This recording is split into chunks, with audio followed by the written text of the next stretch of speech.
Buti na lang, nasa lubong ko yung kumpare ko, yung nagtuturo sa high school.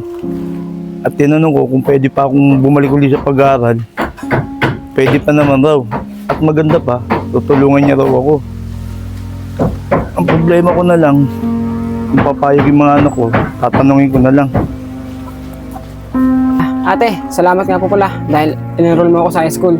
Kuya, bili mo mga bagong damit At saka sapatos, yung bago kasi laging luma yung gamit ko eh. Ganun ba, Makoy? Walang problema.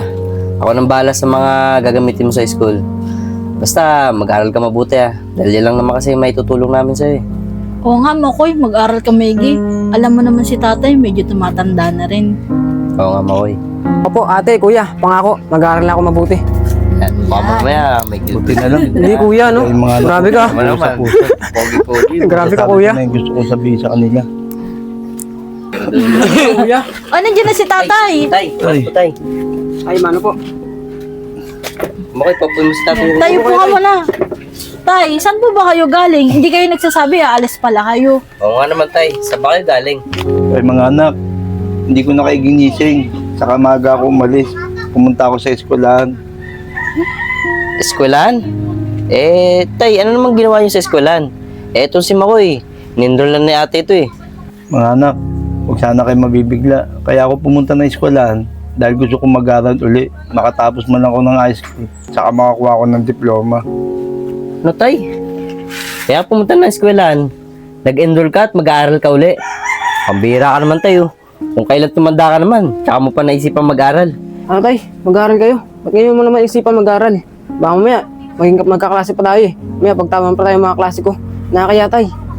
Tsaka tay, ang dami nyo ng apo. Yung mga apo nyo lang pagtuunan nyo ng pansin kaysa dyan sa mag-aaral ka pa uli. Tsaka gastos lang din yan eh. Alam mo naman tay, ako lang nagtatrabaho dito. Ano ba kayo mga kapatid? Ayaan nyo si tatay kung gusto niya mag-aral. Tsaka meron man tayong paupahan dun Kaya natin tustusan ng mga panggastusin natin. Tsaka ikaw, Makoy, huwag mong ikahiya si tatay kung gusto niya mag-aral. Yun na nga ate, may paupahan nga tayo tapos papanggastos lang natin sa pag-aaral ng tatay. Imbis na dito na lang sa bahay. Oh, parang nagtatalo pa kayo mag-ama. Sa labas pala, nadidinig ko na kayo Tiyo. Tiyo. Pakuin natin si, Tiyo. Tiyo. Sige. Tiyo. Paano kasi ito si tatay? Ngayon pa naisipang mag-aral.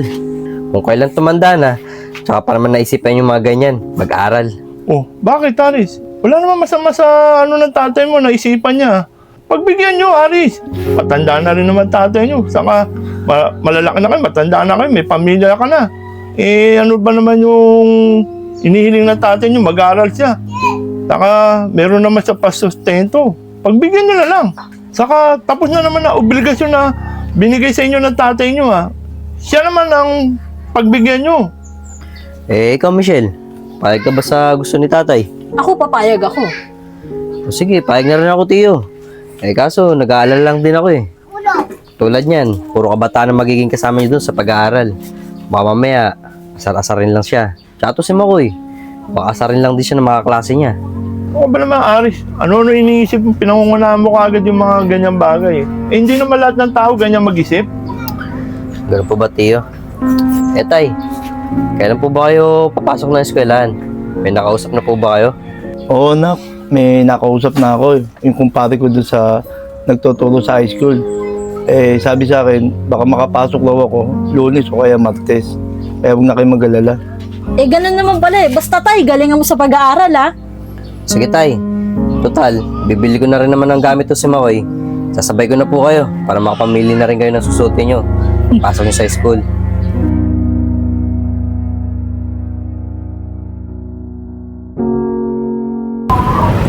Ay, siguro, alam niyo na yung room niyo At sabay na tayo umuwi mamaya. Oo, basta nak. Punta mo ako sa room ko Tay, tara Sige. tay, pasok na tayo.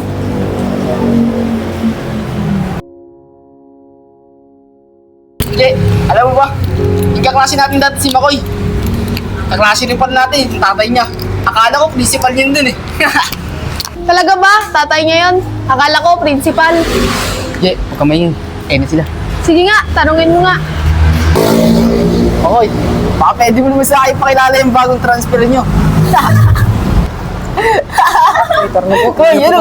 Pakilala mo naman sa akin yan, yung bagong transfer nyo.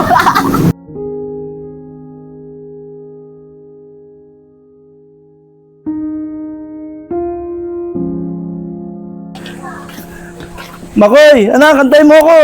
Makoy! Anak, Makoy, pasensya ka na. Nang dahil sa akin, inaasar ka ng mga estudyante ron. Hayaan nyo na po yun, Tay. Tara na po.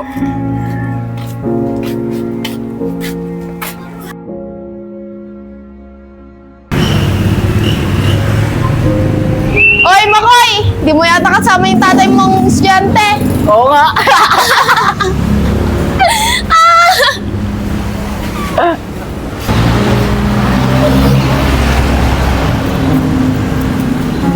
Yan ako, nauna lang pumasok iniwan ako Baka yung nangyari kagapon, naiya siya.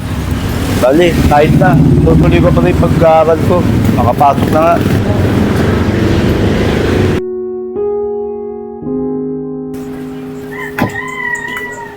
Makoy, nakauwi ka na pala. Hindi mo man lang ako sinabihan na uuwi ka na. Makoy, masama pa ba loob mo sa akin yung nangyari sa atin? Opo, Tay. Sa totoo nga po niyan eh. Hiyang-hiya ako sa nangyari. Pinagtatawanan tayo ng mga estudyante. Anak, pasensya ka na. Kasi gusto ko lang talaga makapag-aral. Pero anak, kaya mo na. Pero kung papasok ka, mauna ka na.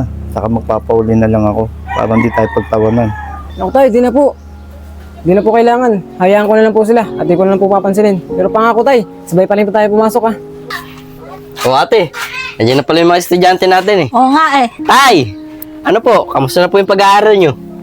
Oo nga, Tay. Kamusta yung pag-aaral nyo? Eh ngayon, kilala nyo na yung mga teacher nyo. Oo, anak. Kilala ko na yung teacher ko, si Ma'am Princess Mutok. Tay, buti ka pa. Babae yung teacher mo. Sa akin, lalaki. Teacher ko, si Sir Randy Soriano.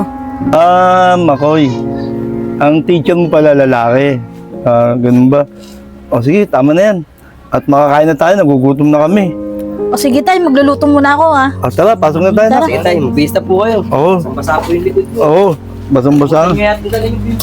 Meron, anak.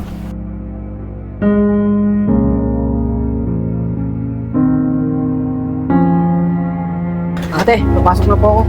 Teka lang, si tatay, ba't di pa nakabihis? Di pa papasok si tatay? Eh, alam ko masama ang pakiramdam niya eh. Sabihin mo na lang siguro sa teacher niya. Ganun ba? Sige po ate, pasok na po ako.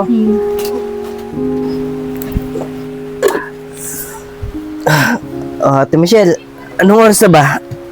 Eh, mag-alas 8 na, Aris eh. Naku, malilate na nga pala ako. Si Makoy pumasok na ba? Pumasok na. Oh, si tatay. Hindi ba siya papasok? Eh, masama daw pakiramdam niya, sabi niya sa akin eh. Kung ganun ba? O sige ate, paggayak mo ako ng mga kain at papasok na rin ako sa Oh, sige. trabaho. Ate Michelle, papasok na ako sa trabaho ha. Oo, sige. O nga pala Ate Michelle, si tatay, pakainin mo na para makainom ng gamot. Mukhang masama yata ang pakiramdam. Sige, gigising ka na. Sige.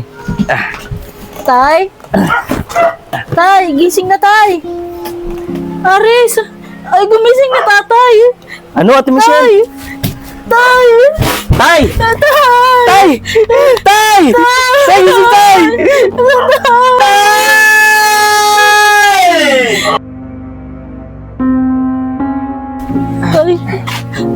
Oh, ate, kuya, ba't nasa labas kayo? At saka ate, ba't umiyak ka?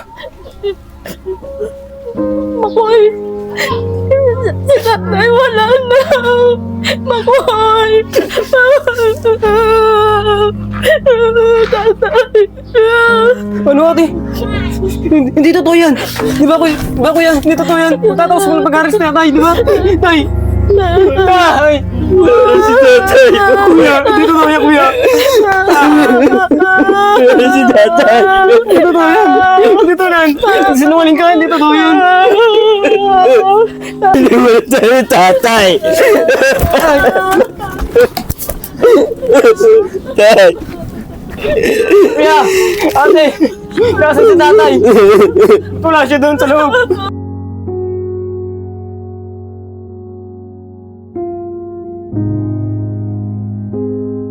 Michelle, Makoy, paalam na ka dyan na. Papasok na kasi ako sa trabaho. Ay sir, magandang araw po. Kayo po ba yung anak ni Agustino Stan? Opo, ako po yun. Bakit po? Ano pong kailangan nyo? Napag-usapan po kasi sa aming eskwelahan ng lahat ng mga guro, pati na rin ng principal, na ibigay po sa tatay niyo ang pinapangarap niyang diploma kahit hindi siya nakapagtapos sa aming eskwelahan dahil nga po sa nangyari sa kanya.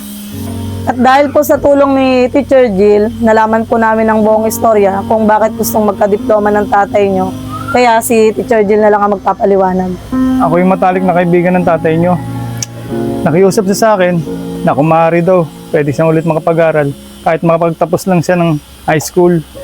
Kahit na meron siyang matinding karamdaman. Sana pumayag yung mga anak ko na bumalik ako sa pag-aaral. At sana, ang gusto ko na lang, bago man ako mawala dito sa mundo, makatapos ako ng high school, saka makakuha ako ng diploma. Pumayag sana sila. Pero talagang nakakalungkot eh. Dahil nga sa pangyayaring biglaang pagkawala niya, hindi niya na natapos yung pag-aaral niya. Kaya ang buong eskwelahan at ang mga guro, principal, nag-usap-usap nga kami na ituloy pa rin yung diplomang pinapangarap niya kahit wala na siya ngayon. Makoy, humingi nga pala ako ng pasensya sa mga nagawa namin sa'yo. Ako rin, Makoy. Humingi rin ako ng pasensya dahil pinagtawanan namin yung tatay mo. Oo nga, Makoy. Pumunta kami dito kasi nalaman namin yung nangyari sa tatay mo. Okay lang yun. Naunawaan ni tatay yun. Ito na po yung diploma ng tatay niyo. Ingatan niyo po yan dahil yan po yung pinangarap niya. Ito na po yung diploma nyo.